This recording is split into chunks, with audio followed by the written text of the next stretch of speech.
એકદમ પરફેક્ટ ચોક્કસ માપ સાથે આવી સોફ્ટ સુખડી બનાવી હોય તો આ વિડીયો હમણાં જ સેવ કરી લેજો. તો સુખડીમાં સ્વાદ, ગુણવત્તા અને શરીરના અંગને મજબૂત કરવા ગુંદર અને મનગમતા ડ્રાયફ્રૂટને મિક્સીમાં ઢોળી આનો અધકચરો ભૂક્કો કરશું.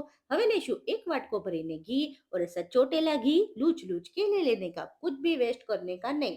હવે એક વાટકે ઘઉંનો લોટ નાખી અને એક ધારા સ્લો ટુ મીડિયમ ફ્લેમ पे 8 से 10 મિનિટ શેકી લઈશું. પછી પોચી સુખડી કરવા એક ઘૂંટડો દૂધ નાખવું. ઘરમાં મલાઈ હોય એ વધારે પ્રિફર કરવી. પછી ગુંદર, ડેસિકેટેડ કોકોનટ, ડ્રાયફ્રૂટનો ભૂક્કો નાખી બધું જ મિલાવી નાખીશું સૂટ, એલચી અને જાયફળનો ભૂક્કો. હવે અરસપરસમાં બધું ભેગું કરીને ગેસ કરશું બંધ અને એક વાટકી કતરણ કરેલો ગોળ નાખી અને ધપધપાટીએ હલાવી પાછો ગેસ ચાલુ કરી ફક્ત 1 મિનિટ મિલાવી લ્યો. હવે ભડભડાટીમાં આને પાથરો, કાપા પાડો અને સૌથી પહેલા ભગવાનને ધરાવો અને આને વધુ દિવસ સાચવવા લોકરવાળી તિજોરીમાં રાખો. એક નંબરની ખૌદરી. આવજો.